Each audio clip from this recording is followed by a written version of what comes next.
February 19, 1942. The Bombing of Darwin. First Nations TV remembers the bravery and sacrifice of the people of Darwin.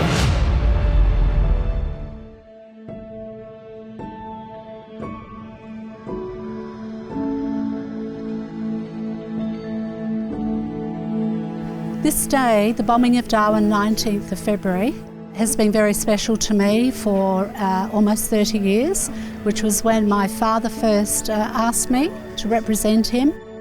That representation was about him being a senior Larrakia traditional owner man, but also an authority, and also his connection to the bombing of Darwin itself that day.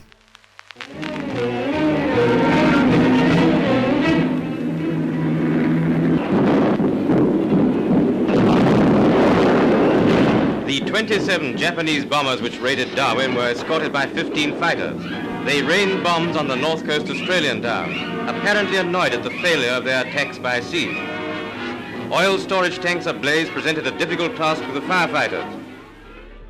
My father gave one of the most accurate and interesting accounts of the bombing of Darwin. That's where that connection actually started, with my father's account and then him passing on the legacy.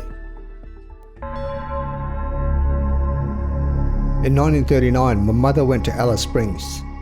She told me that she would be gone for about 3 months and asked me to take care of the children, my sisters Elsa, Rose and brother Joe. I gathered all our clothing and bedding and went to a very good friend of the family, the Scully family, and explained that our mother had left, so they took us to their place and we stayed there until the bombing. My two young sisters, Elsa and Rose, and myself were long-time residents living in Darwin at the time in a little suburb called the Old Police Paddock, with my 5 uncles, Lawrence, Edward, Dolphin, Philip and Harry, in my grandmother's house. About a week before the actual bombing took place in Darwin, we all moved to my Uncle Harry's house. He lived there with his wife and children before they were evacuated. When my auntie and cousins left Darwin in December 1942, my 2 sisters, Elsa and Rose, were left behind with me. As I was the eldest in the family, it was my duty to care for them. On the morning of the 19th of February 1942, I was about to prepare breakfast for myself and 2 sisters when I heard a voice calling out. It was my Uncle John calling out for Uncle Lawrence and Uncle Harry to go to work. He told them to hurry or they would all be late. Lawrence and Harry told John that they would not be going. They were going to take a sickie. My sisters and I were still having breakfast, so off he went on his own.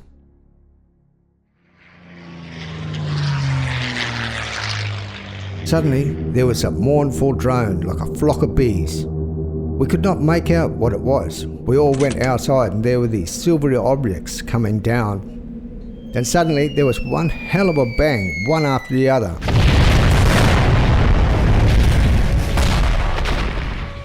I remember the whole ordeal very well. The first bomb fell at approximately 9:45. My Uncle Dolphin called out, "Japanese!" Then in a panic, I grabbed Elsa and Rose, and with Uncle Dolphin we ran as fast as we could. I was half carrying and half dragging the girls. Eventually we reached the old Dinah Beach quarry. It was a dugout pit with a platform above it. In truckies terms, it was called the Chinaman. We dived in the dugout, which was full of red muddy water. We were up to our necks in the water, hugging each other. I remember praying. We were praying to God to save us. We could see the Zero fighter planes above us. They were low enough to see the pilots in the cockpit. Apparently, they were strafing and machine gunning the army camp stationed in the Francis Bay area. The planes came from the wharf direction, and we seemed to be dead in line of their path. We could hear the Lewis machine gunners at Francis Bay returning the fire. I knew 2 of the gunners very well. They were 2 brothers, Dick and Danny Canifex. When the all-clear siren went, we scrambled out of the muddy pit and returned to the house. We hadn't returned very long when there was one terrific, mighty, loud explosion. The blast was so powerful that it threw us to the ground. I believe it was the rest of the depth charge that came from the Neptuna. That exploded later. As we stood up, we could see great clouds of smoke coming from the wharf. we decided to contact the zone warden and also the ARP officers about getting my sisters out of Darwin. A couple of days later, they sent word advising me to take the children to Parap railway station shed. We packed their belongings in a truck and rushed out to the station. The train has a lot of civilian and army personnel. There were a couple of old Filipino chaps on the train and they said they would take care of the children. I thanked them for offering to help, hugged and kissed my sisters and said goodbye, and the train left. Just as we returned home, the siren sounded and the Japanese were back.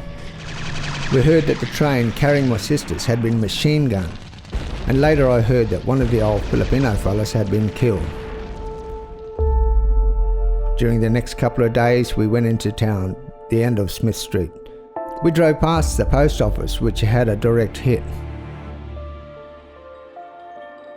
And looking towards the wharf, we could see the Neptuna laying on its side. We knew that my Uncle John had been killed as he was working on the wharf that morning. We heard there was a ship aground down at Dr. Gully. The ship was carrying rice and tobacco. We went down to see if we could salvage some of it. After a few weeks, my Uncle Dolphin and I decided to join the army. We went into the temporary army office, which was in the old mines department in Cavendish Street, opposite the Catholic school. We were sent to Adelaide River Army Camp and met a lot of our mates who were already in the army. And after the first raid, they took off by trucks, cars, motorbikes, and even push bikes. The army at Adelaide River put out a roadblock and grabbed any civilians trying to get out of Darwin. While I was at Adelaide River, I met an old friend called Johnny Armat. He was a very good friend of my Uncle John. He was actually down at the wharf with my uncle working together. My Uncle John was working on the Neptuna, operating the cargo, which was above the number 1 hatch, which got a direct hit. He can remember my uncle calling out to him, saying that he would see him in the next world. He said that was the last he saw or heard from him. While I was in Adelaide River, the Army wanted 10 volunteers to join a commando special unit to go over to Timor. It was the 2nd, 4th Independent Unit. I volunteered, filled in my application and passed my medical. But as I was under 21, my mother would not give her consent. I was transferred to Headquarters 11th L of C area at Alice Springs. Our unit camp was at Adinsack Hill and later moved to Todd Street.